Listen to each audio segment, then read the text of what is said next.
No one covers Manchester United quite like the Manchester Evening News, and with our Pro app, you can experience our coverage ad-free, pop-up free and distraction-free for the low price of $2.99 a month or $19.99 for an entire year. But what do you get? The most comprehensive 24-hour coverage of Manchester United, including on-scene, insight and exclusives from our dedicated team of writers, including our chief Man United writer, Samuel Luckhurst. We will keep you in the know about any news coming out of Old Trafford, including takeovers, transfers and exclusives only available on our app. Download the app today through the link below and have your first month completely free of charge on us.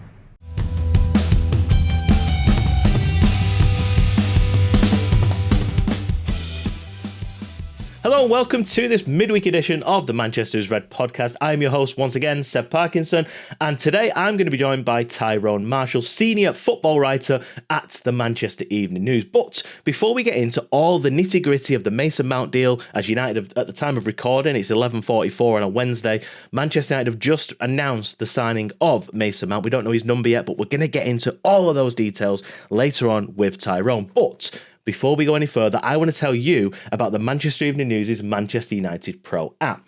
Nobody covers Manchester United better or more than the Manchester Evening News. So we've decided to bring an app out because all of our people on all of our platforms are looking for a place to go at the same time. So just like Twitter, just like Facebook, just like Netflix, all these apps that you have on your phone, you can now download the Manchester Evening News' Manchester United Pro app. The beauty of the app is if you pay a subscription of either £2.99 a month, cancel anytime, or a one-off annual subscription of £19.99, you'll get your first month free. If you do pay the $19.99, cancel anytime, subscription free. So you can come and go as and when you please. My favourite part of this app, along with all the amazing content, ad-free, pop-up free and distraction-free, is the listen to articles function. So imagine you're on the train, you're looking down at your phone, you can't really see what's going on, you're bouncing around everywhere on the bus or whatnot, and you just think, I cannot read this because my eyesight, like me, I've got to wear glasses now because my eyesight is just getting worse and worse, spending too much time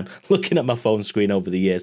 But the beautiful feature is you can listen to articles. So at the top of the screen, all you do is click the word listen, and the voice will simply read in beautiful dulcet tones about the article. So you will be able to listen to the article in full, whether it's one of Samuel Luckhurst's exclusive long reads, an opinion piece from Fay or Tyrone Marshall, or whether it's one of Steven Railston's news pieces. Across the board, you click the listen button and our articles will be played delightfully into your ears without you having to do anything. You can carry on looking around the train or looking around wherever you're going. You can be on a run. You don't have to read it. It's almost like listening to this podcast.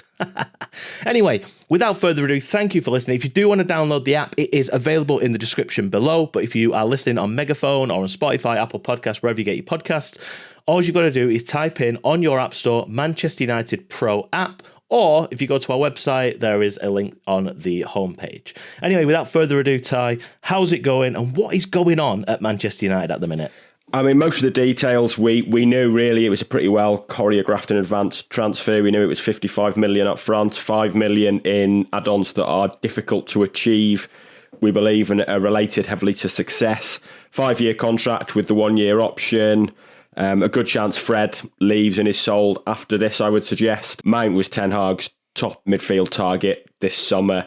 We've done a few pieces on the MEN website about how he kind of had an impact on Ten Hag in the loan spell he had with Vitesse Arnhem in 2017-18. Mount was 18 then. Did really, really well in Holland. And Ten Hag was very taken to the point that he tried to sign him on loan for Ajax the following season. That was the year he went to Derby. So he's followed him since, has always kept an eye on him, made him his top target this summer when it became pretty obvious he was leaving Chelsea, and it's a done deal now. The most interesting thing is probably the squad number you mentioned there. There was a lot of talk about what squad number. Obviously, he's worn 19 at Chelsea. Varane's got 19 at the moment, but Varane's worn 4 previously, wore 4 for Real Madrid. I think he wears 4 for France. The 4 is available with Phil Jones leaving. So there was some views that there might be a shirt swap, but instead Mason Mount has got the number 7 shirt, which nobody expected. There's obviously a great deal of mythology around the number 7 at United. Although it can be a burden just as much as a blessing, I think it's fair to say. It's there's plenty of number 7s in recent years that haven't worked out, but Mason Mount is United's new number 7. It won't hurt his branding, it's fair to say. I think being number 7 for United comes with a certain amount of kudos. It's big shoes to fill. We've been told that Erik Ten Hag offered Mount the number 7 during their discussions. Mount has come out this morning and in his kind of first comments to the club said that he was how enthused he was about speaking to Ten Hag and how excited he is about this project. And during those discussions, Ten Hag offered Mount the number 7 shirt and Mount accepted. So it's something that's come from Ten Hag. Presumably he is well aware of the history of that number for United. I think it was seen at the time as a real signal of how badly United and Ten Hag wanted Mount. There was interest from Liverpool and Arsenal this summer. I believe United was always his first choice, and offering the number 7 was an indication of his role in the team, but also a real show of faith in just how badly he was wanted by Ten Hag. Yeah, I'm just going to read a quote from Mason Mount for anybody that's not ready yet. He says, "It's never easy leaving the club where you grew up, but Manchester United will provide an exciting new challenge for the next phase of my career. Having competed against them, I know just how strong a squad it is that I'm joining, and I can't wait to be part of this group's drive to win major trophies." Now, the one thing that sort of come out of this, and again, it's mentioned here in George Smith's article, where does that leave Alejandro Garnacho? Because everybody believed that he was going to get the number 7. Yeah, I think there was some suggestion Garnacho could get the number 7. I think it was considered by United, but I'm not sure it was ever truly likely. I think giving Garnacho the number 7 at this stage of his career would have been way too premature, really, way too premature. United have had to work pretty hard over the last couple of years to keep Garnacho's feet on the ground. When he got called up by Argentina just to train with them and to train with Messi, what was that, about 18 months ago now, there was some concern at United that these sort of things might go straight to his head. So they've worked pretty hard to keep his feet on the ground. Anyone who follows his Instagram and just follows his look will know that there is, I think it's fair to say, a bit of ego there. That's probably not a surprise for a player that good at that age, but handing him the number 7 shirt straight after Cristiano Ronaldo, I think would have been far too much for a player who, let's be honest, is unlikely to be a starter at the start of next season. Garnacho is probably going to be first or second sub option and a game changer from the wings. So I think it was always too early to give him the number 7 shirt. It might have been something United considered, but I don't think it was ever likely, to be honest. But I also think no one expected Mason Mount to get it either. No, it's bizarre. Just before we move on to the next section, I just want to talk to you a little bit about squad numbers, because every season the club will announce who's got the squad numbers and this, that. And with you said there, the number 4 becoming free. Do you think that Rafael Varane may jump down into that number 4 shirt, or do you reckon he'll keep his number 19? Possibly. I mean, there's been nothing announced so far. It's always a possible. It's normally announced pretty early because there's plenty of Rafa Varane fans at United and people will be buying the new shirt with Varane and 19 on the back. So the fact that nothing has been announced so far, when it's been known for a long, long time that Phil Jones is leaving, makes me think it's probably not going to happen. Maybe Varane has become attached to the 19, because if it was going to happen, I would have thought it would probably have been done by now, rather than fans spending money on a Varane 19 shirt for him to say at the start of August, I'm moving to the number 4. So yeah, I would think it's pretty unlikely now. No, I've seen examples where it's happened before, and the club have put like an announcement out saying, "You bring that shirt back, we'll replace it free of charge," and everything. Yeah. But so it's interesting, because I know there is this sort of obsession that people have with what a player wears, and I think a lot of players will have their branding, their marketing team based around like a certain number. If they don't wear a certain shirt, it sort of affects that. But no, I just want to move on now to the next section. Talk is that a goalkeeper, I think David De Gea's gone off. Has he got married? Yeah, he got married at the weekend, yeah. Yeah, so his contract expired. He's sort of all gone quiet, and he's gone off and got married, which I guess a lot of us didn't know. So that's interesting. Maybe United are giving him a bit of space while he does that. But the talk of Onana, what's his name, is coming in. So I'm sorry, that was terrible. But what's the latest on the goalkeeping situation, if there is an update? And the talk of Verbruggen, sorry if I butchered his name, that Samuel got the exclusive of a few weeks ago, a couple of months ago now. Like, where are United at with that, if there is an update? Yeah, I mean, I think Verbruggen was probably a prime example of them not knowing what on earth they need in the goalkeeper market this summer, because you obviously, for those that don't know, he signed for Brighton this week, which immediately should set alarm bells ringing that he's probably going to be a good player, because they don't get many wrong at Brighton. And it smacks at Brighton of having a succession plan. He's only 20 for Bruggen, but he's played a lot of senior football already for Anderlecht. And in his, I did a piece on it in his interview with Brighton. He talked about how good he is with his feet and how he feels he's going to be a perfect fit for De Zerbi's system. And he did sound ideal for United, to be honest. The issue is he wouldn't be ready to start for United next season, I don't think. He's probably a 2 years down the line succession plan, but never mind 2 years down the line, United don't know who their goalkeeper is next month, never mind in 2025. So it made a move for Bruggen impossible, basically, in this window. Onana is their top target at the moment, but they've made it pretty clear. I did a piece on the goalkeeping situation this morning. Samuel's done something on Onana as well, and they made it pretty clear, the people I was speaking to, that they want a goalkeeper for a reasonable price. And also, it's still going to be conditioned by De Gea. You mentioned him getting married. They were giving him time over the weekend to go and get married. Talks are set to resume pretty imminently, I'm told. I'm not entirely sure when, but pretty imminently. Going to be some face-to-face talks there. So still a pretty decent chance, or a chance, I guess, he will stay. We know he's wanted by clubs in Saudi Arabia, but the fact that he's not signed elsewhere now shows that the door is very much still open at United, and this is not a case of a permanent exit. It may well be that it comes to that, because we know they've got to find some middle ground, but there are talks ongoing, and from what I understand from what I've written this morning, those talks will condition the kind of goalkeeper they sign, really. I mean, for me, it would make no sense to re-sign De Gea and sign Onana. You're going to have two experienced goalkeepers there, and De Gea's not a great fit for Ten Hag's system, but he's been on 375 grand a week. Even if he more than halves that and he's on 150, 175, that's crazy money for someone who would be a number two. So I think their next move in the goalkeeper market is going to be entirely conditioned by what happens with De Gea.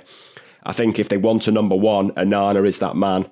If De Gea signs, they might look elsewhere. We've written a few times about the budget being around 120 million this year. You take Mount has done now, that's 60 million. Sales can boost that, but Onana, if they signed, would take an awful lot of that 60 million up and leave you pretty short. So I think there's still a lot of uncertainty. I wrote this morning that they're resuming training, pre-season training. I think it's on Thursday. I think it's tomorrow. That the goalkeepers are going to be Tom Heaton, Matej Kovar, Nation Bithop, and Radek Vitek. I think you want four keepers in pre-season training to be able to operate. Essentially, you've got a 37-year-old who's played 3 games for United, and then 3 kids, basically. Kovar and Bishop are 23, but have never played. Vitek's 19, has never played. It's a total shambles. Tom Heaton's going to play in Oslo because there's no one else. Heaton wanted to leave this summer and go and play first team football elsewhere. Dean Henderson wants to leave. United plan to speak to him to understand if he wants to stay or go. I'm surprised they need to do that because he wants to go. I think everyone can tell them that. But he is injured at the moment and he's still getting over this thigh injury. And even if he stays, I think he's touch and go even for the US tour. So it is a bit of a mess at the moment. They've got 3 goalkeepers essentially they've made unhappy in the space of a month, which is a phenomenal effort for what should be a well-run football club. And they don't know who their number one's going to be next month. Like we say, if there's a game next week, which there is, it's Tom Heaton. That situation will obviously change. But how it changes, I think it's still unclear. United, source said to me yesterday that they believe it's a manageable situation and that once 1 or 2 pieces fall into place, it will kind of become clear. But I don't think there's another elite club in Europe who have got this same situation with goalkeepers going on, and it's just something. It's not something a proper football club should be doing, to be honest. It reflects poorly, I think, on their long-term planning and their decision-making at the moment. Yeah, I just want to pull a name out of your piece on Onana. Justin Bijlow, what can you tell me about him? Yeah, he's someone that they're certainly monitoring. I think he's an alternative, cheaper option to Onana. Kevin Trapp's another name that's been mentioned in certain plays in Germany for Eintracht Frankfurt, I think. It's pretty clear if they sign Onana, it's going to be in excess of 40 million, maybe in excess of 50, including add-ons. If they look elsewhere, I don't know how much Bijlow and Trapp would cost, but I'm guessing half of that probably. So these are alternative options. And like I say, there's this reasonable price thing that comes into it. We saw how hard they worked to even just save a few £1 million on Mason Mount. So I think they are alternatives that are maybe cheaper than Onana. I believe Ten Hag wants Onana, as you would understand. He played 145 games under him at Ajax and fits like a glove into the goalkeeping gloves for what he wants in terms of his distribution. But with United's kind of budgetary constraints this summer, it might not be that easy. Brilliant, Ty. Well, we'll be back in just a second to talk about the other areas of the pitch that Man United could be improving in.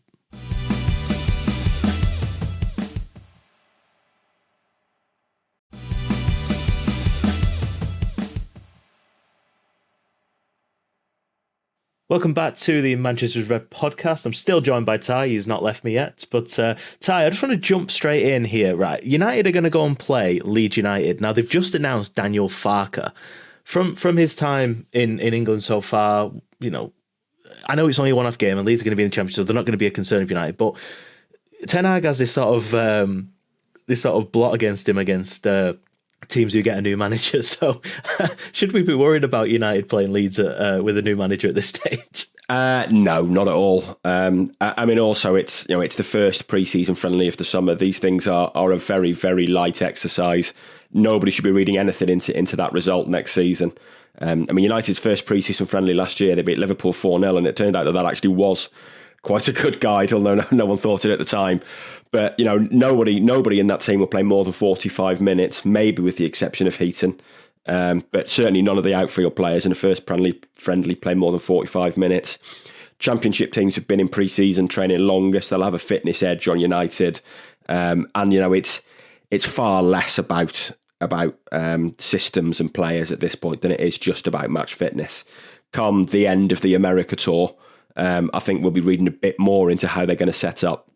But at the moment, it's purely about getting players on the pitch and getting some match fitness and match action into their legs. And the result really is going to be an irrelevance. Yeah, well, on the subject of players and their fitness and everything like that, United are still in desperate need for a striker. We've mentioned it so many times on this podcast. We will continue to do so because it is an ongoing thing. But today, Ty, you've written a piece that could sort of open the door to United spending a bit more money than the perceived 120 million that we've talked about. I don't want to butcher it. So can you just run us through this loophole with FFP that you've unearthed? Yeah, I mean, I used the phrase loophole in the headline, and I guess I don't know whether it's a loophole or not, but it was the easiest word to fit into a headline to try and explain it. I mean, United are insistent they've got FFP issues. They were in January, they are now. Whether they have or not, I've got my doubts, to be honest. I mean, I'm no expert, but from speaking to people and looking at their accounts, it's hard to see where these issues do actually come from. Maybe they're there. There is some uncertainty around COVID losses and what counts and what doesn't in terms of meeting FFP requirements. But there's no obvious concerns that I can see for United, but they're insistent they have got them, which is why they've got this limited budget. But yeah, there's a word that's entered the football lexicon these days that certainly Chelsea over the last 12 months have come to use a lot in pieces around them, and it's amortisation, basically. It's a word that's written a lot these days, and as I'm finding, it's actually very hard to say. But it's basically how transfer fees are recorded on the books of clubs. So although it would, in money terms for a transfer budget, if you sold a player for 30 million or 50 million, that would go on the budget. If there's ways around how it goes in the accounts to satisfy FFP demands, and how things look with financial fair play with UEFA in the Premier League. So we know with Chelsea, they sign players on long contracts because fees are amortised over the length of that contract. So to use Mount as an example, 55 million is going to be booked in the accounts because he signed a 5-year contract at £11 million a year. And then when a player is sold, however long is left on that contract is their value, and anything over that is profit. So to use Harry Maguire as an example, he was signed for 80 million for 6 years, I think. That's about 13.3 million a year. He's got 2 years left. So his book value is 26.6 million. So if United sold him for, say, 35 million this summer, in the accounts towards FFP, although that looks like a loss because they signed him for 80 million, because his value depreciates once he starts playing for United. It's like a car in a way, especially for a player like Maguire who's a little bit older and was only ever going to drop in value. So if they sold him for 35 million, in the books, that would actually go down as about a £9 million profit, even though it looks like a loss because he was signed for 80 million. But the best example, and why Chelsea have sold a couple of academy graduates, is that an academy graduate is free, essentially. There is no book value. So when you sell them, it is pure profit.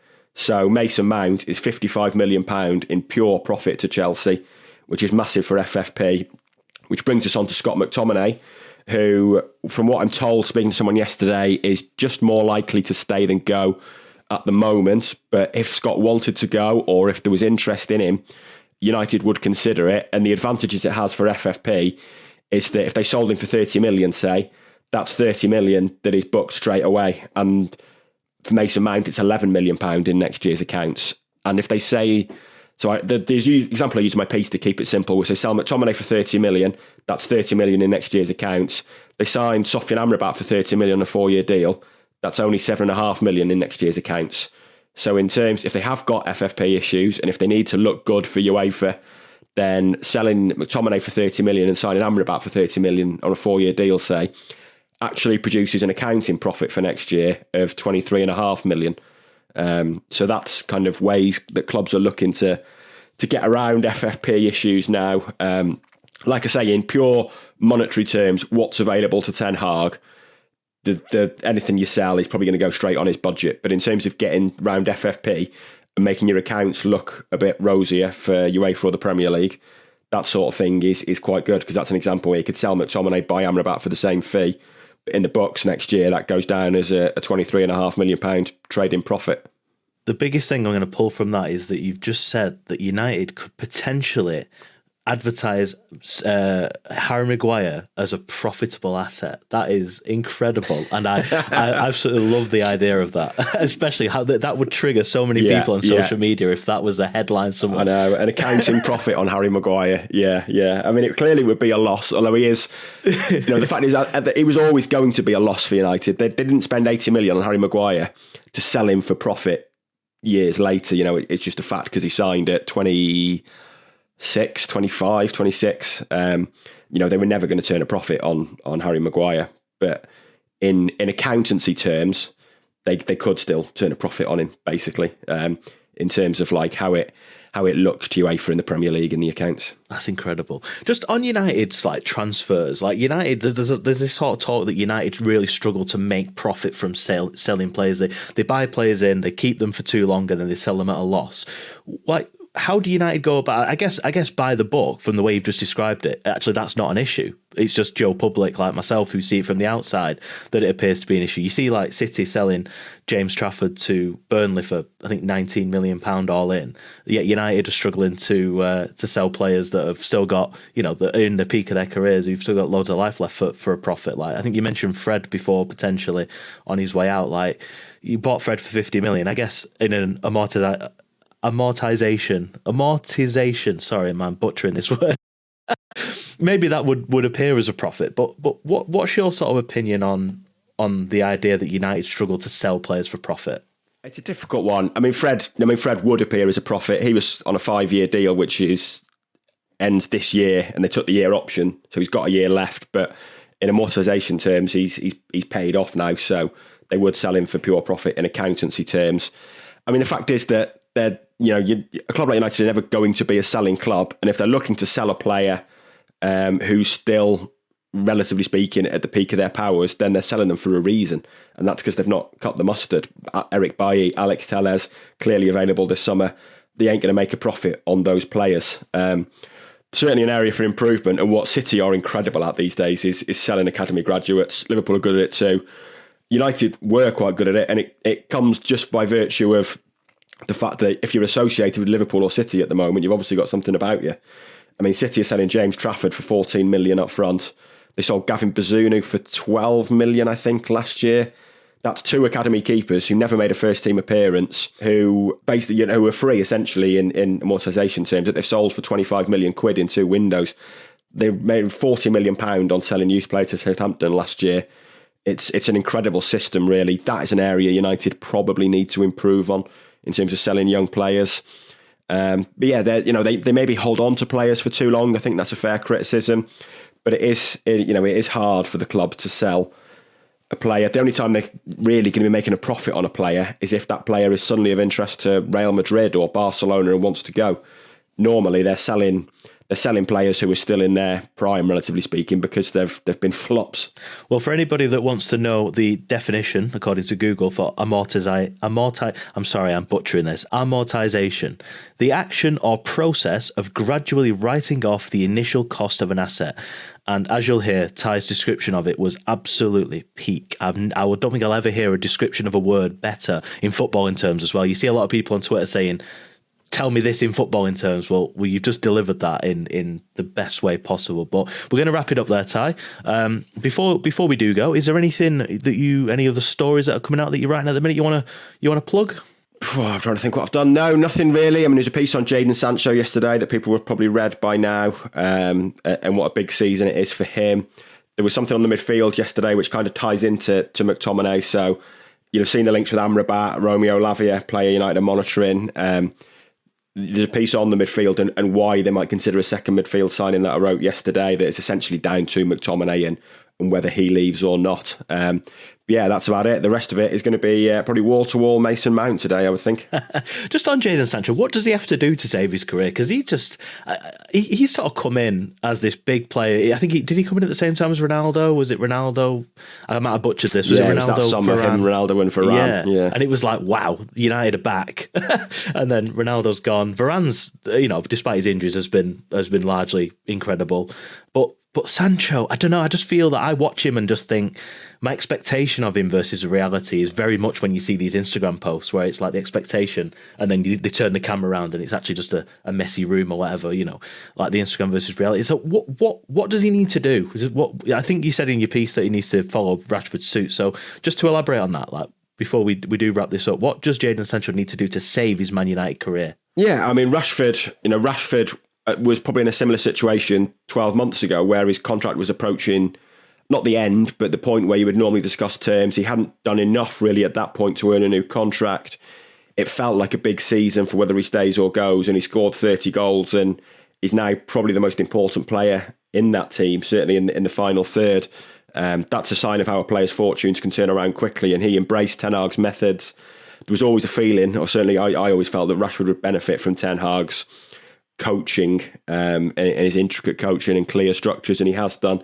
Sancho should benefit from that as well, I feel, but for 2 years now we've not really seen any glimpse of what he did at Borussia Dortmund. Yeah, in the league he averaged a goal and assist, one every game across 4 seasons in the Bundesliga. It's one every 3 games in the Premier League with United, and he's been well below expectations. So he just needs a good season, basically. I don't think he'll be in the starting 11 come the start of the season. I think it's going to be Rashford, Anthony and a striker. But when he gets his chances, he just needs to take him, and he needs to do what Rashford did last year, basically, which is go from a 5-goal season to a 30-goal season. And Rashford Sancho isn't the same type of player. It's not just about the goals, but he just needs to show a lot more, really, and perform a lot better than he has done in his first 2 seasons. Yeah, he is still. Is he 21? Is he turned 22 yet? He is still young. I think a lot of 23 people, now. He's 23 now. Wow, the age so fast. Yeah. But he's still relatively young, isn't he? He's the same age as Haaland, isn't he? I think, and because he's been around for a while, and the whole hoo-ha about the transfer when he went to Dortmund, he feels a lot older than he is. He feels like he's been around longer than he is. So I guess there is still time for him to fulfill that potential. But we'll wrap it up there, Ty. I really appreciate your time as always, and hope that the listeners have enjoyed this chat, and especially the full description of the word amortisation. I think I've got it right that time. So we will be back. The Manchester's Red podcast will be back with all the usual suspects on Friday, and you'll be jetting off to Vegas soon, or New York, sorry, as you said earlier. Soon. Yeah, New York first, a couple of weeks. We're going in, the United get there on the 20th. I think we're going the day before, so we're there ready for their arrival. But yeah, counting down the days now, and I'm sure the players and management are as well. The tours are always pretty important for pre-season and getting that real block of training in and that bonding in. Well, I know that you'll be working a lot while you're over there, but in New York, just next to MSG, there's a really nice Irish bar that I went in. I watched the Champions League final in 2019 in there. So if you're knocking about around Madison Square Garden, I would recommend you nip in there for a Guinness. It was nice. Best outside Dublin. I'll have a look. Anyway, that's all for today, guys. Thanks for listening. Don't forget to subscribe, like, follow the Manchester Evening News. Don't forget to download our app if you're interested in joining us on there. We'll be back on Friday, as I said. Thank you very much. See you soon.